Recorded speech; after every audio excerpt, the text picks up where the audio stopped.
North Korea's air force is total junk, but it can still kill. North Korea's Korean People's Army Air Force, KPAAF, referred to as the Air and Anti-Air Force Command in South Korean documents, is not in the top ranks of the world's air forces. However, the North Korean forces are fanatically devoted to Kim Jong-Un and the Kim regime, which more resembles a Confucian monarchy with Stalinist stylings than Soviet-style communism. The regime's survival is their survival, and thus the so-called Korean People's Army is dedicated to their supreme leader and is likely to put up a fanatical defense in the event of a renewed war. Even the antiquated junk that the KPAAF possesses can be used to good effect by a fanatically determined enemy. Among the most antiquated and obsolete aircraft in the North Korean Air Force is the Shenyang J-5, a Chinese copy of the 1950s-era Mikoyan-Gurevich MiG-17 Fresco.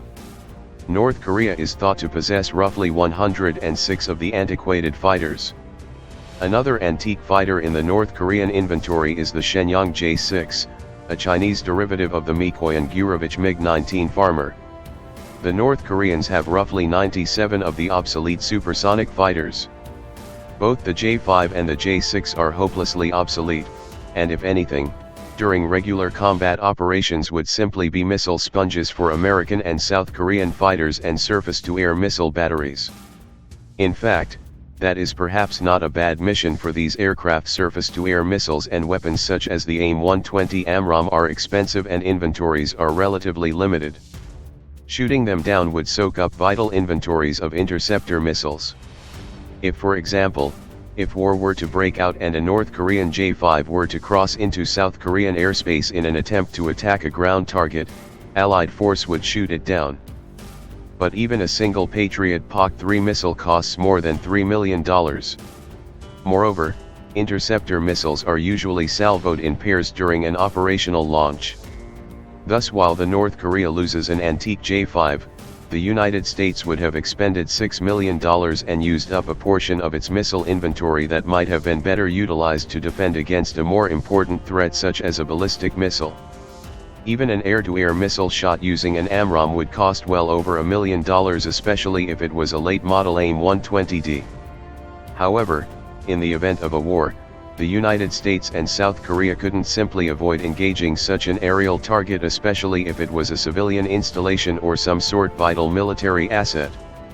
Moreover, against an enemy like North Korea, there is no way for the defender to know that such an attacking aircraft is not carrying some sort of chemical or biological weapon, in which case, even shooting the aircraft down is problematic. There is also the outside chance that the North Korean forces are as fanatically as the Imperial Japanese were during World War II. As noted earlier, North Korea less resembles an Eastern European communist state than it does an Asian monarchy in many ways. As the Japanese demonstrated during the Second World War, there is no better weapons guidance system than a kamikaze pilot.